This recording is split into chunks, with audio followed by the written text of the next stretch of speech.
love this cable sweater. I don't think I'm ever going to design anything better than this cable sweater.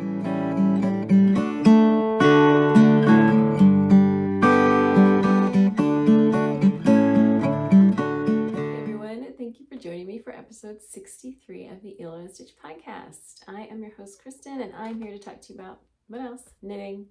I will also be talking about all things knitting and yarn related, and maybe not so knitting and yarn related. So if you don't know me already, my name is Kristen Janik. I'm a semi-retired knitting pattern designer, a knitting instructor, and all-around knitting enthusiast. I am podcasting to you from the Maryland suburbs of Washington, D.C., where I live with my husband, 2 little boys, a dog, a cat, and a very persistent fish. When I am not knitting, you may also find me sewing, doing yoga, vegetable gardening, drinking wine, but it's mostly about the knitting, so let's go ahead and start talking about it. All right, I'm going to start off today with our most interesting segment, I think. Showing you guys some new yarn that has been added to my collection. You'll also notice, perhaps, if you have been here before, some new scenery. So I recently celebrated a birthday, and my dad, in true dad fashion, just gave me some money. So I bought a couple of these shelving units and finally got my yarn out of plastic bins and all set up so I can feel like I am living in a local yarn shop here in my studio. Since I started knitting, I have been storing my yarn in like these plastic Rubbermaid kind of bins. It works well enough, but it just didn't look very nice. And having it all covered up in there, even though I have, I keep track more or less of my yarn on Ravelry, just not being able to see it, I would not, it wouldn't occur to me to think, oh, what might I already have for this project? Even though I actually, again, have like a whole, not database, but, a whole system of keeping track of what I have and how much I have. And of course, all of this is free over on Ravelry.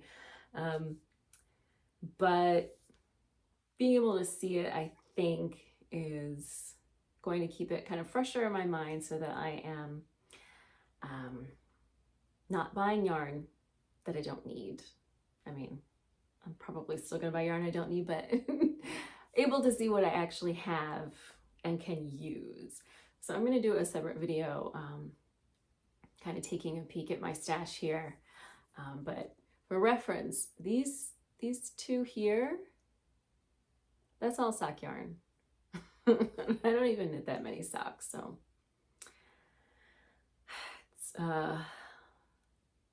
not great to see it all out necessarily, knowing that I'm not using it as much of it as I could be. But anyway, speaking of yarn I don't need, I missed Rhinebeck. And so the week after Rhinebeck, I took myself out yarn shopping just because I felt like I was missing out, and it had been my birthday, and I figured, we saved a fair bit of money not going to Rhinebeck, gas money and the rental, Airbnb rental and food and things. So I figured I could splurge a little bit on some yarn. So I did.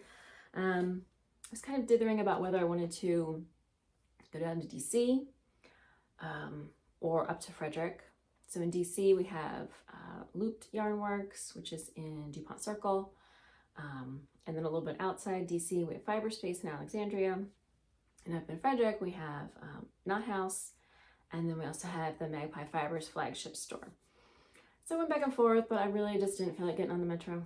So I decided to go up to Frederick. So first I stopped by the Magpie store, and then I went over to the Knot House. And so here is what I picked up. This one, which has already been wound. So this is Swanky Sock in the Careless Whisper colorway. This is really close to my personal favorite Magpie colorway, which is Wicked Game. but this is just a little bit pinker, just a little less moody. And I actually bought this to knit some baby stuff. I realized that swanky sock is not all that practical for baby stuff. But it really is just, it really is such a nice base. It's so soft. So, I don't know. Is the stuff I knit probably going to get ruined? Yes. I'm just going to have to live with it because I'm planning to do like a little sweater and a bonnet and socks from this one. So this one was not a random purchase. I actually have something planned for that. This one was more random. So I got a skein of Magpie's, I guess, fanciest, most luxurious yarn. So this is her plume base, 75% cashmere, 25% silk. This is not a cheap yarn, and that is why I bought one. I don't remember how much it cost. It's not on here. I want to say something in the 30s, $34 maybe more. Anyway, in a perfect world, you would love to use this as an alternative to mohair when you're holding things double, but again, it's a little pricey. So I just bought the one skein. This is the little bit bougie colorway. I'm not 100% sure what I'm going to do with it. I do have a hat that I would like to knit, and I want to say it's called Lenny. And I think it would work nicely for that. So it is 315 yards, which is pretty good for a lace weight yarn. But you know what? This was probably closer to $40 now that I think about it. Again, so that's why I bought just the one skein. I'm going to save it for something special. I think the hat, they had a swatch knit up there of this, and it is just so incredibly soft. So mohair is soft, but it can get a little prickly. And the Surrey alpaca is soft, but the alpaca has a tendency to kind of, it's very sticky and kind of stick together and almost look felted sometimes. And so this is just so impossibly soft, but with none of that sort of sticky, felted kind of appearance that you sometimes get with the Surrey. So you can see some lovely, I hope, halo kind of floofing up there. I don't know what it's going to be. Like I said, maybe a hat, but definitely something very special, and definitely for me because I am selfish like that. I think that is all I bought at Magpie Fibers. They have a lot of yarn there, so not just Magpie, but let's see, they had some Woolfolk, they had some fibers, Farmer's Daughters fiber, and they had some Spin Cycle, actually quite a bit of Spin Cycle. I'm trying to think what else. Sand Garn, I think. So quite a bit of yarn there. They also have other craft stuff, and then they have some sewing stuff. They actually do have fabric. I did not buy any, however. So from there, I went over to the Knot House.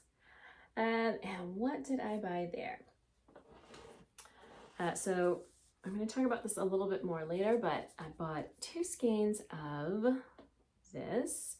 This is Little Fox, Little Mo. So this is lace weight silk mohair, 459 yards. So it has a nice yardage. And this colorway is called Come On In My House. I'll turn it this way so you can get a look at all of the different colors that are in there. So it's mostly kind of a pink, but you can see some darker kind of browns and reds. Interestingly, it looks like it would go really well with the Magpie, but that's not why I bought it. So we'll talk about why I bought it in a little bit. But I got 2 skeins of this. She also had this on the Surrey. but I wanted enough for a sweater. And so again, the Surrey alpaca silk blends that are kind of like an alternative to the mohair silk. I personally find them softer and I like them better, but they also tend to be more expensive, and so the yardage on the skeins is also less. So I would have had to get 3 skeins of that.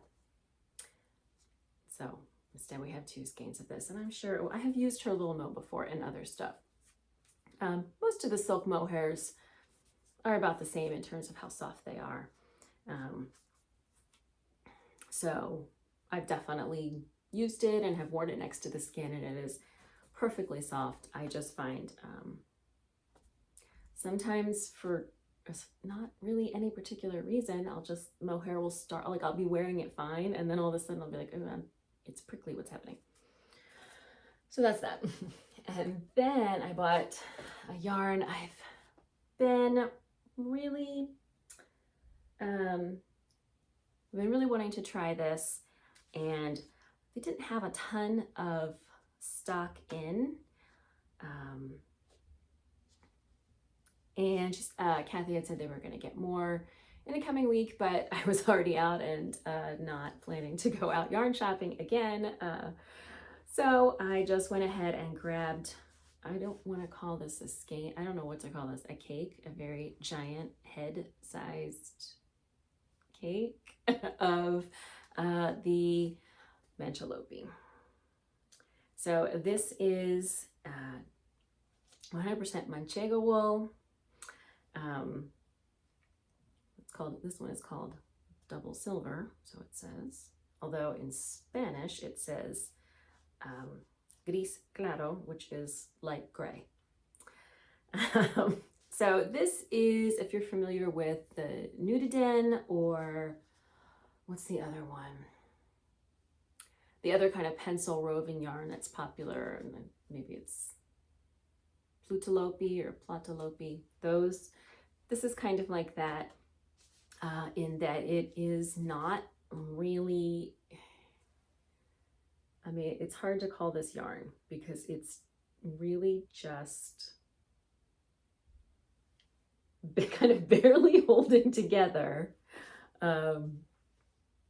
roving. And I've been wanting to try one of these kinds of yarn. I don't know what for. So this is the interesting thing about this. They actually tell you if you're going to hold it single, like a fingering weight, it's got 500 yards. If you're going to hold it double, then it'd be like a DK weight, 250 yards. Obviously holding it double is going to make it a little bit stronger. I mean, I don't want to damage what I have. I think, so I was talking to Kathy about it, and she did have a couple of things there on display that had been knit with this. I mean, and she was saying, you know, it's definitely, you have to be really gentle with it. You know, she'll pull out kind of like a pool of it, knit that, and then pull, you know, gently pull out some more to knit. Another option would be to hold this together with the something like a silk mohair to give it some more strength. So I don't know what I'm going to do with it, but I've just been really eager to try these. It is relatively soft in the giant cake. I don't know what it's like wearing it next to the skin, obviously. So we shall see what it becomes. I really do like these natural colors. They also had like a pink. I'm really not a super pink person, I say, as I'm wearing a pink sweater, but it was a very bright pink. But I really like kind of the natural colors that they have. So we'll see what this becomes if I don't get insanely frustrated with it. I don't know, but I was excited to be able to grab this and give it a shot, and we'll see. We'll see. Put it right back on here in its place of honor. That is all the yarn I have to show you from my shopping expeditions this past week. On and off the needles. I decided to put this segment second because I don't have a lot to show you. I haven't finished anything. And the only non-design thing that I've really been working on is my Felix pullover for the Wool Needles Hands Felix for Fall Knit Along. So here's what we've got so far. I am very happy with this. This is a pretty simple, straightforward pattern. It is a raglan, but the increases for the raglan are all incorporated into this sort of eyelet pattern, which is along all of the raglan lines. It's very simple. It is knit, or I am knitting it on US 10 needles. So it is going very quickly. I've actually finished all of the raglan increases, and now I'm just working some plain rounds until it's time to split for the body. So I am, as I mentioned in the last episode, knitting my pullover from these two yarns. This is Duram Naturam Gilead in the Foray colorway, and then Knitting for Olive Soft Silk Mohair in the Bottle Green colorway. So this is just kind of brightening this up a little bit. So you can see when you put them together, let's see, you can definitely see it's just, you know, it's a little bit greener than this, a little bit muddier than this, but a little bit brighter than this. So I think it's a really nice combo. So for the first part, doing the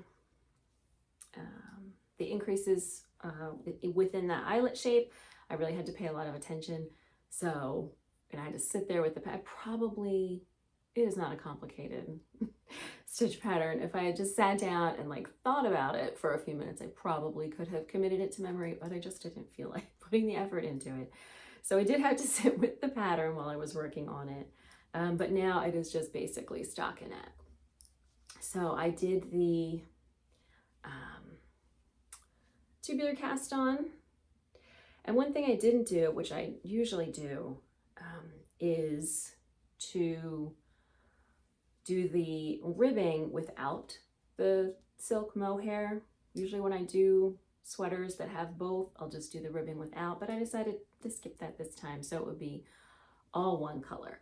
I did, however, do the tubular cast on without the silk mohair, just because a tubular cast on, it's not complicated, but it can be just a little fiddly, and I didn't want a second strand of yarn kind of muddling up the works. So, but other than that, I have been holding both strands together. Tubular cast on, I think, looks really neat and tidy. A lot of people will just skip it, but I think it gives it a nice clean edge. I don't love it as much as I love a tubular bind off. I don't think it looks quite as nice as a tubular bind off does, but obviously you can only do that if you're working from the bottom up. So this is really my only non-design project that I've been working on, other than a sock that I occasionally pick up and put a few rounds on when I need something really straightforward. I have been tempted to cast on a couple of other things. I have the yarn swatched and ready to go for my, what's it called? I talked about it in the last episode. For my Magnolia cardigan. But I really wanted to get some other stuff out of the way. I'm also going to be doing the twofold cowl knit along with Karina Spencer. I have my yarn picked out for that. I have that yarn that I want to start those baby things for, but I'm really trying to focus on just this and the sweater that I am still designing, which I'm going to tell you about next. All right, my great cable sweater. We're still going. So basically I took a week off from actually knitting this in order to write the pattern. And because there's so much cabling going on. And you've got neck shaping increases, underarm shaping increases, happening at the same time. Ultimately, what I decided was that the clearest way to present the pattern would be to chart out every size. So that's what I did. So, for example, these are the charts for the fronts for my size, the sample size. So here's, each saddle, you're picking up here, you're knitting, you're starting your underarm increases, then you're starting your V-neck increases, and then finally you get to the top, and here's where you're just knitting straight. And then, the back is the same, basically. So again, you got your saddles, you're picking up here, you're working just this part, you're working just this part, you join them together, then you've got your increases. So it just seemed like the only way to clearly present the pattern without saying, increase and incorporate the new stitches into the existing stitch pattern, because the existing stitch pattern is a lot. There's columns of cables, and then there's smaller, this is a 3-stitch cable. These are like 10 stitches. Here's some more 3-stitch cables. So if I'm just saying increase and you get to here, and then you're like, well, should I keep going with 3-stitch cables? Should I add another of these 10-stitch cables? Am I going to have enough space to do a complete one? Which for experienced knitters, you might enjoy the opportunity to just kind of play and say, okay, well, I'll decide what I'm going to do. But in the interest of being as clear as possible, I decided to just chart all of them out. So that is what I did. It was not fun, and I would like to not do it again. So I hope when it comes back from the tech editor, I have done a decent job. Although I will say, so like for the fronts, once I, did all of the underarm increases on one side, I copied this, mirrored it over here. But what that does, it kind of flips it over, but the program doesn't mirror the individual cables. So I need to go back and do all of that manually. So where are we? So here's my sample. I am, come on, here we go. The body is done up to right kind of about the waist, and a pocket is currently being added, and obviously will also be added on the other side. So what I have to do here is to knit the pocket to the length and the width that I want, then do the same thing on the opposite side, then go back and do the main body, which will kind of be right behind the pocket, and work down. Obviously I still need a whole nother sleeve, and then I need a kind of front bands, which are just going to be an applied I-cord, and a collar, which is going to be a folded ribbed collar. So yeah, this is, it's not going as fast as I would like. I really wanted it to have it done by now, but this isn't my job anymore. It's just something that's more, I'm still doing it because I love it, but I can't dedicate as much time to it. I will say it does look very cabled and complicated, but once you kind of get into it, the way I have been able to do it is, I just look at the next chart, the next row of the chart, and I can say, oh, okay, so this is just going to repeat so many times. You can look at your knitting and see what you're doing. So I don't have to be married to the chart. I am right now, because for the pocket, for the pocket, I am just saying increase in pattern, which I really hate doing, but it was just too much to do a whole nother set of charts for 10 sizes of pockets. So again, it's a pocket. You can just continue to follow the chart. It's a little easier on the left side because you can see what's coming, because you're reading right to left. It's going to be harder on the right side because you have to figure out, oh, I'm so many stitches away from here, so here's where I should start.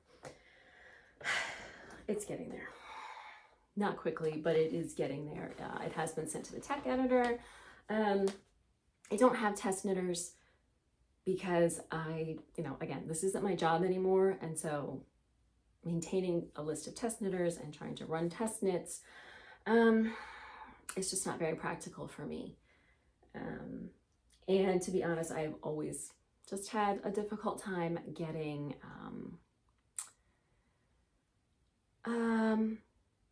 test knitters. I had a great handful of test knitters who were really wonderful, but I also just had a lot that would sign up and kind of disappear or never finish the project, or finish, like 3 months later. And it was it's more, I know people love to see projects in all different sizes and yarns, but unless you're a really popular designer, it's really hard to actually make that a reality, unfortunately.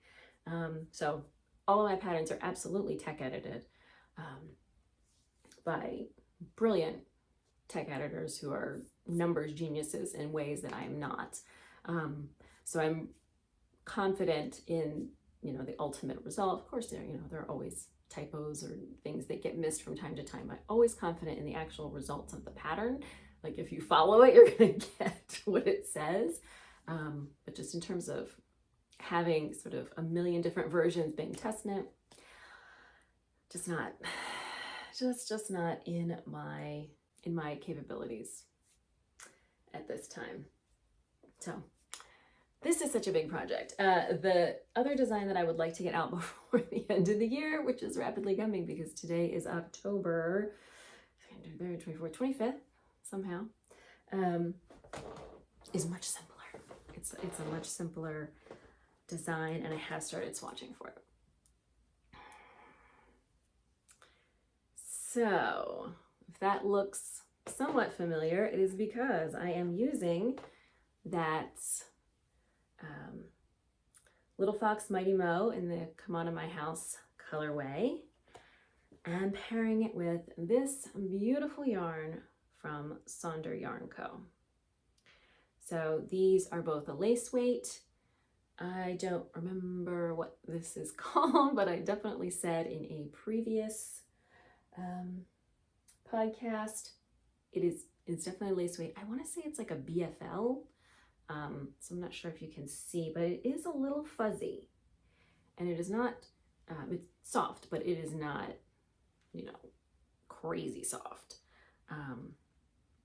which is exactly what I want.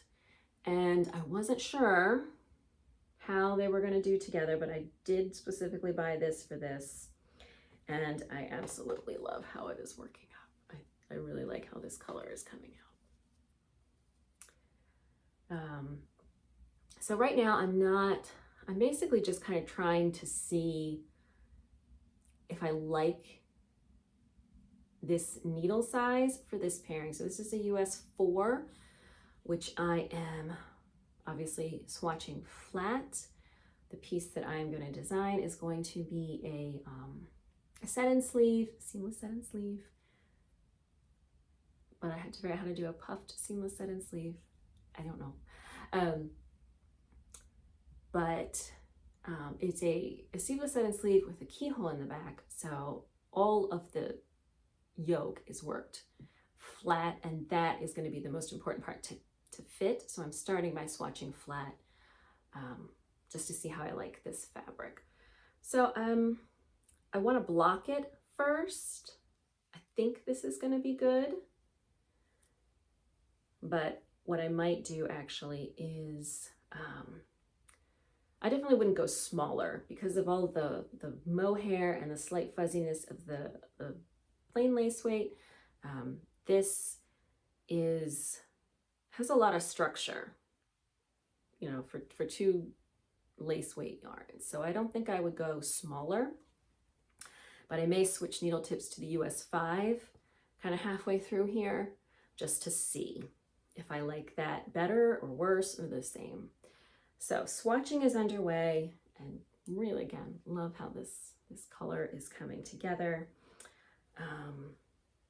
And that, again, is going to be a much simpler design that should hopefully go a little faster than this cable sweater that I honestly, I love. I love this cable sweater. I don't think I'm ever going to design anything better than this cable sweater. I love how all the cables are coming together. I love the shape of it and the style, but it is not fast.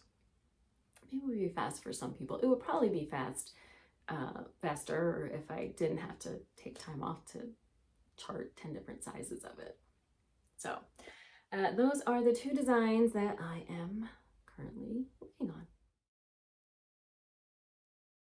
So in the last episode, I was talking about a big sewing project, a shirt dress that had like 1 million pieces and would probably take me forever, but I did finish it. So first, I want to put just a photo in here so you can see how it looks on. I love this dress. My plaid matching mostly failed. It's a little tight, but I still love it. So here it is, not ironed, but washed.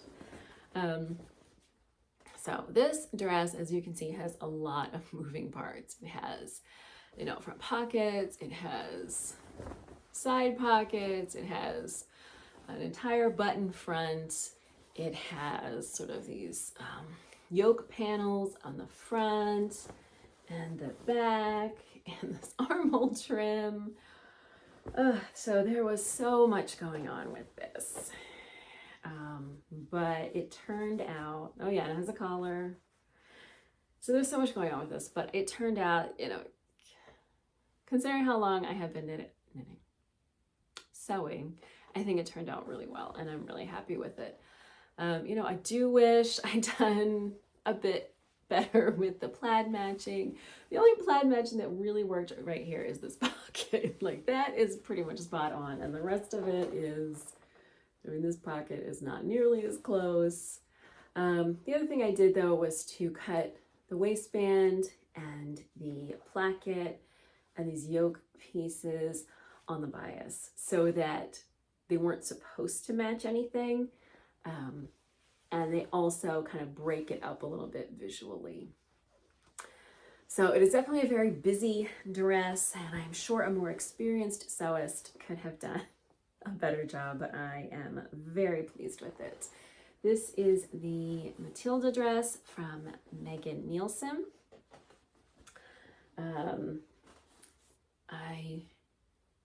It does have, I think, 2 views. So one has sleeves. Obviously, this is not the sleeved version. This is the sleeveless version. I want to say that I made the size 8, I think. So it fits.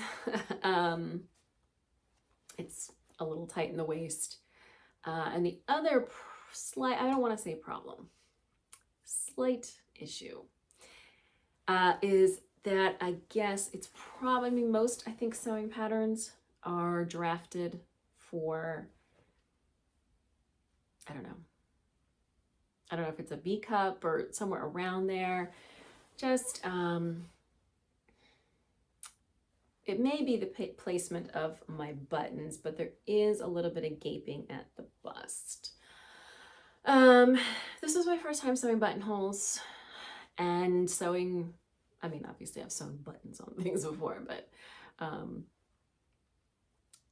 sewing buttons to match these, you know, buttonholes, it's a lot different than knitting, which is really flexible.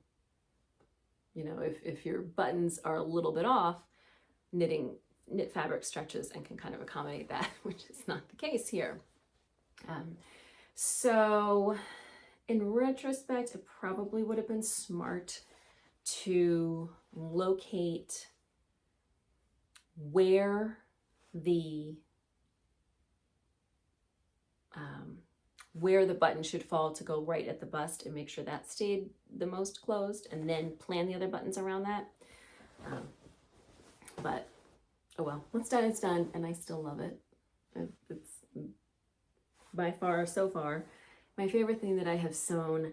I hope I will get lots more wear out of it.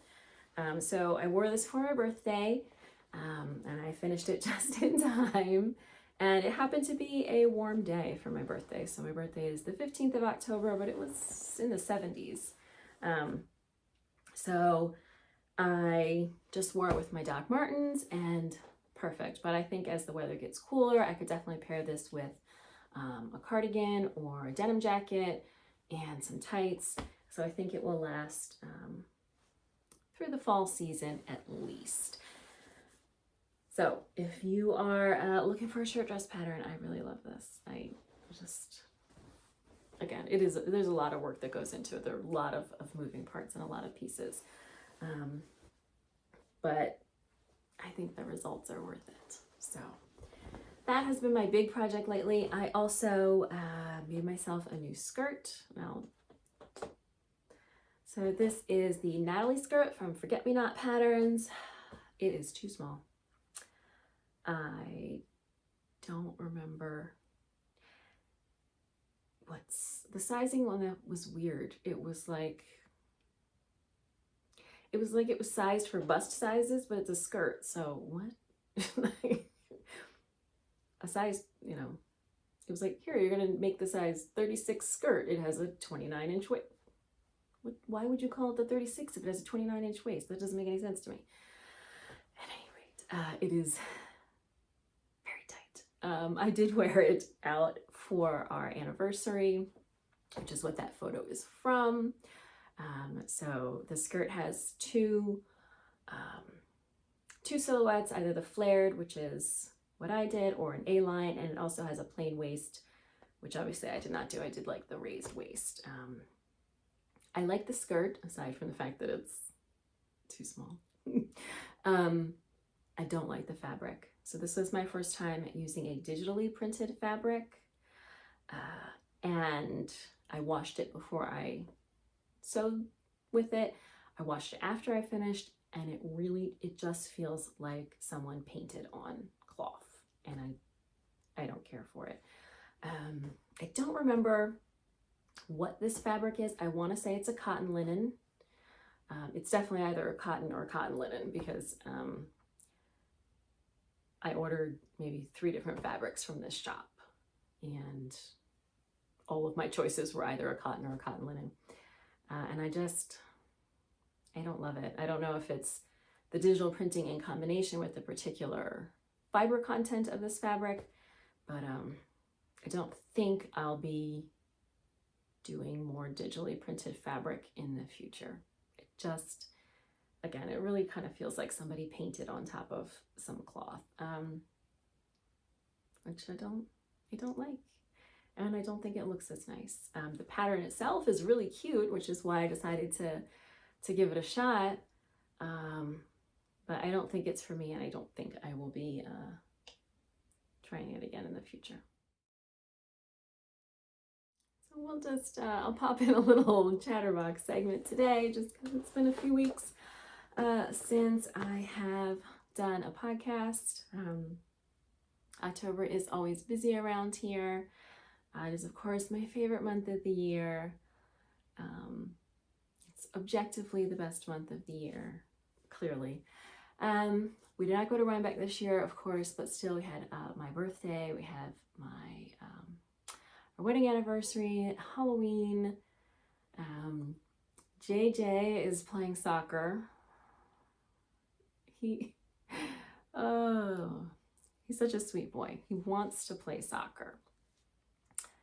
He's been playing it at recess, but he just, he is on the spectrum, and staying focused is really difficult for him. He's also just not a super aggressive kid, which, is good in many ways, but even though he understands the concept of, going and getting the ball and getting it away from the other guy, and he's not really doing that. So the other problem is he's very literal. And so if the coach says, okay, here's your position, stand here, he's just going to stand there because the coach said, this is my position, and so this is where I should stand. So on, I think the weekend before my birthday, his dad's been taking him to practice and to most of his games because Ollie is kind of hard to keep entertained for the hour and a half that the other kids are playing soccer, just standing in a field. So I'm staying home with him, but I think it was the weekend before my birthday? I think we I were all gonna go because I wanted to see. And I was really annoyed because I know that JJ is not good at soccer, but this is like rec league soccer. And the coach wasn't putting him in the game.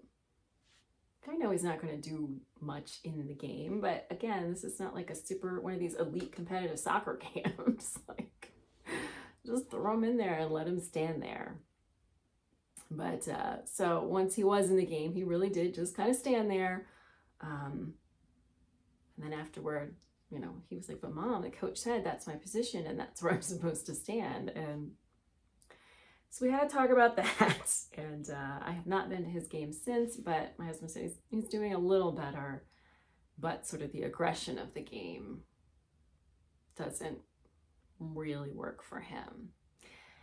So, if as long as he's enjoying it, that's fine, but it would be really nice if we could find a sport that's maybe a little more suited to his personality. So we'll see. I don't know, maybe swimming, something where he's part of a team, but doesn't have to coordinate with his teammates so much. I don't know. We'll see. So we have been busy with that because, who doesn't like to spend their Saturdays watching kids play soccer? And of course his practice is on a Friday night too. It's really just, they were like, how can we make this as inconvenient as possible? Games will be on Saturdays and practice will be on Friday. So I think goes through November. At least it's a good experience for him. And I don't know, maybe he'll learn something. Halloween is coming up somehow.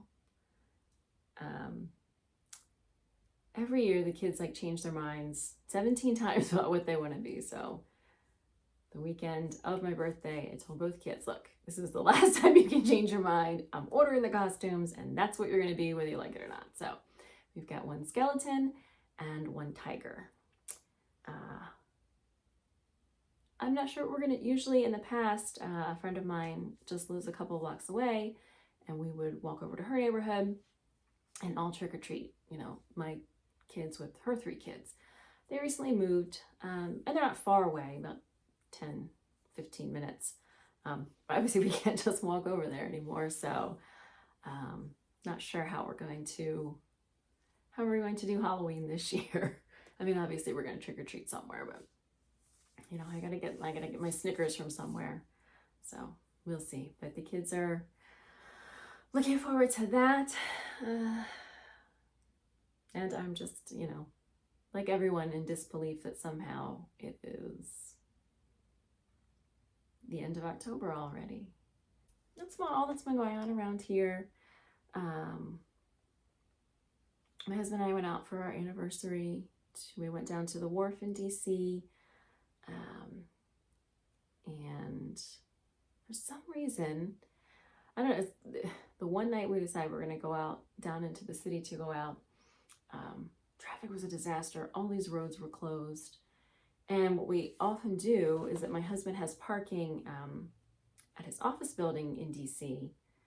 but his office building isn't there's nothing there, just offices, not restaurants or anything. So we'll park there and then take an Uber over to, like Georgetown or the Wharf or whatever, where there are lots of restaurants and things to do.